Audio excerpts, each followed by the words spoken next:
So hey guys, the land of miracles के एक और न्यू पार्ट में आप सभी का स्वागत है, जिसके अंदर हम देखेंगे कि क्या डेव और माइक आज डीमन बेई 2 को हरा पाएंगे या फिर आज इस थंडर सिटी का नामो निशान मिट जाएगा। इस एपिसोड की शुरुआत में हम देखते हैं कि अब डेव और माइक जो कि डीमन बेई 2 के साथ में फाइट कर रहे थे, उन दोनों को ये अपनी एक मून गॉड लेवल की पावर के अंदर फंसा लेता है और साथ ही एक डेडली अटैक भी उन लोगों के ऊपर ही करने लगा था, जिससे कि वो दोनों समझ जाते हैं कि आज या तो मरेंगे या फिर आज इसको खत्म कर देंगे। लेकिन डीमन बेई 2 की पावर मून गॉड लेवल की थी, इसीलिए उन दोनों के ऊपर पावर का बहुत ही बड़ा प्रेशर पड़ने लगा था। इस चीज को देखकर डीमन सिटी के सभी लोग शॉक हो जाते हैं कि कहीं आज ये सिटी खत्म ना हो जाए, क्योंकि उससे निकलने वाली पावर क्लैशिंग यहाँ पर सभी को अचंभे में डाल देती है। माइक की मॉम चिल्लाने लगती है कि अब पता नहीं उनके बेटों के साथ में क्या होगा। रेड क्वीन कहती है कि चिंता मत करो, मैं अभी भी जिंदा हूँ उनको बचाने के लिए, और फिर वो तुरंत ही अपनी रेड फ्लेम का यूज करने लगती है। जहाँ पर दूसरी तरफ डेव और माइक अपनी पावर को लगाकर उस अटैक को रोकने की पूरी कोशिश कर रहे थे। पीएलएस बीट भी उन दोनों के साथ में होता है, लेकिन उनकी भी स्पिरिचुअल एनर्जी अब कमजोर पड़ने लगती है, और अगर वो दोनों ज्यादा देर तक अपनी इस पावर को इसी तरीके से यूज करते रहे तो थोड़ी ही देर में मारे भी जाएंगे। डीमन बेई 2 की मून गॉड लेवल की पावर का प्रेशर इतना ज्यादा बढ़ने लगा था कि थंडर सिटी के लोगों ने खुद को बचाने के लिए अपने ऊपर जिस एनर्जी शील्ड को बनाकर रखा हुआ था, उसके अंदर भी अब कई सारे जगहों पे क्रैक्स आने लगे थे, जो कि टूटकर बहुत ही खतरनाक तरीके से नीचे की तरफ गिरने लगते हैं और थंडर सिटी को तबाह करने लगते हैं। यहाँ तक कि इस अटैक को रोकने की वजह से डेव और माइक की बॉडी पर से उनके कवच भी हट जाते हैं और वो पूरी तरीके से जल जाते हैं। फिर भी डेव माइक से कहता है कि हमें इसको जितनी देर हो सके उतनी देर तक रोक कर रखना पड़ेगा। तो माइक कहता है कि हाँ मैं जानता हूँ, अगर हम लोग इसको रोकेंगे नहीं तो ये मुझे, मेरी फैमिली, मेरे पूरे के पूरे ब्लू डोमेन को ही तबाह करके रख देंगे, इसीलिए हम लोग कभी भी इनके सामने गिव अप नहीं करेंगे और अपनी आखिरी सांस तक लड़ेंगे। रेड क्वीन समझ जाती है कि अब उन दोनों की एनर्जी को बढ़ाने से कुछ भी नहीं होगा, अगर अब उन्हें इस बैटल को जीतना है तो उन्हें कुछ बड़ा करना ही होगा। रेड क्वीन कहती है कि दोस्तों मुझे हारने मत देना, क्योंकि अब वो यहाँ पर अपनी स्पिरिचुअल एनर्जी के एक बहुत ही बड़े हिस्से को उन दोनों को ही देने लगती है, जिससे कि वो यहाँ पर अपने एडल्ट फॉर्म में आकर अपनी काफी ज्यादा स्पिरिचुअल एनर्जी को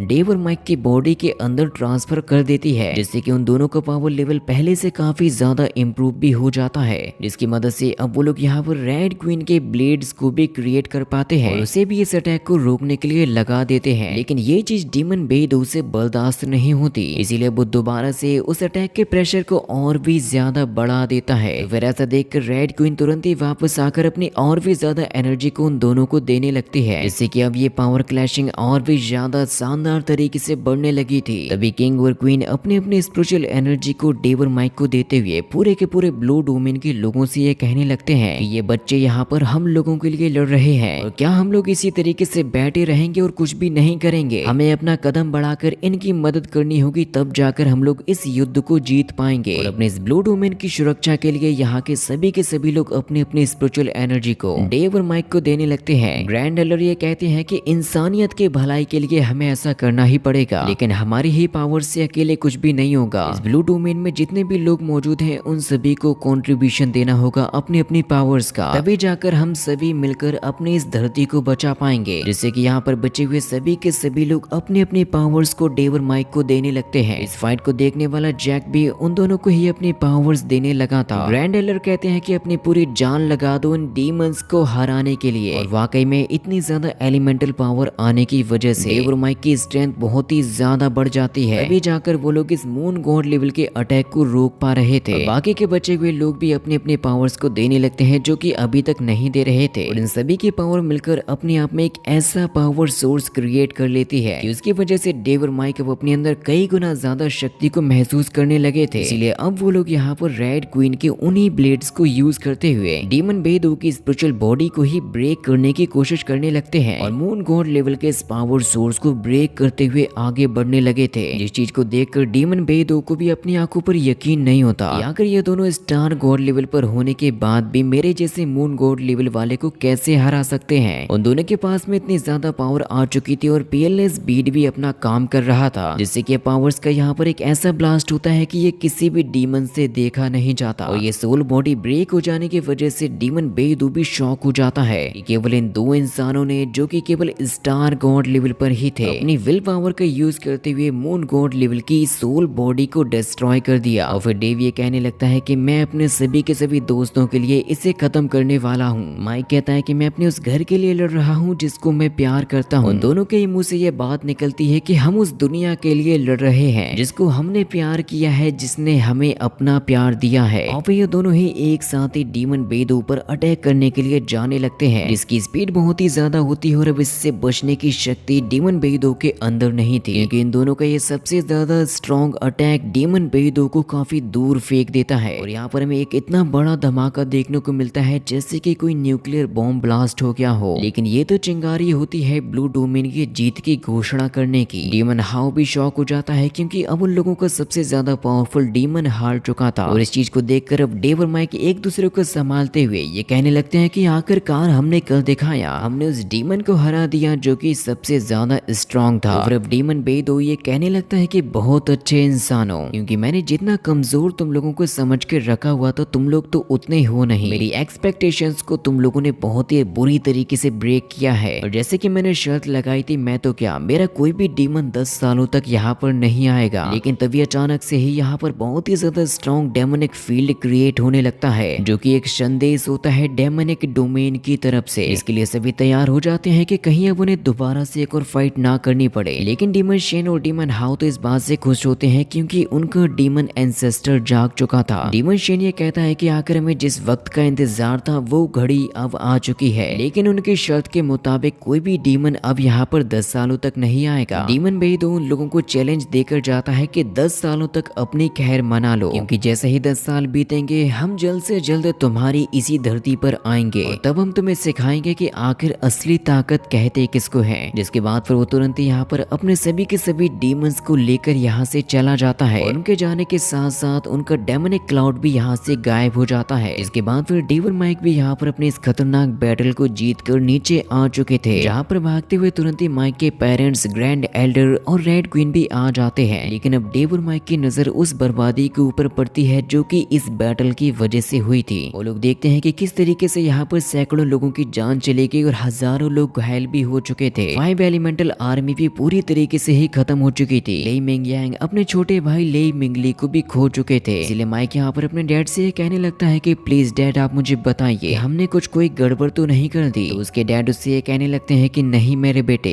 तुमने यहाँ पर कुछ भी गलत नहीं किया, क्योंकि 7 डिवाइन बीट्स को संभालने की जो जिम्मेदारी है वो हमारे ही एंसेस्टर्स के द्वारा हमारे लिए छोड़ी गई है, ताकि हम इस दुनिया का भला कर सकें। और तुमने अपनी इस जीत की वजह से 10 सालों का समय और ले लिया है, जो कि तुम लोगों के लिए कल्टीवेशन करने का, अपनी पावर्स को बढ़ाने का एक बहुत ही अच्छा मौका भी है। मुझे पूरा यकीन है कि इन 10 सालों के अंदर तुम लोग खुद को इतना इम्प्रूव कर लोगे कि पूरी इंसानियत को बचाने के लिए कोई भी बुरी शक्ति तुम्हारा मुकाबला नहीं कर पाएगी। और इस बात को कभी भी मत सोचना कि तुम लोग इस लड़ाई में अकेले हो। डीमंस के खिलाफ हम जिस लड़ाई को लड़ रहे हैं वो हम सब की है। इसलिए मेरे बेटे, आज हमने जिस लड़ाई को जीता है उसकी विजय का परचम फैला दो और बता दो सबको कि हमने 8 हेवनली डीमंस को मार भगाया। इसके लिए फिर तुरंत ही डेव और माइक आसमान में जाकर ये अनाउंसमेंट करने लगते हैं कि आखिरकार हम लोग जीत गए। जिस बात को सुनकर यहाँ की पूरी सेना बहुत ही ज्यादा खुश हो जाती है। सभी के बीच में एक बहुत ही खुशी की लहर फैल चुकी थी और इस बात को जानकर गॉडफादर भी काफी ज्यादा खुश होते हैं। और साथ ही साथ मिस डिंग के साथ में रहने वाले बच्चे भी बहुत ही ज्यादा खुश थे, क्योंकि डीमंस के खिलाफ जीत का परचम फहरा दिया गया था। और ये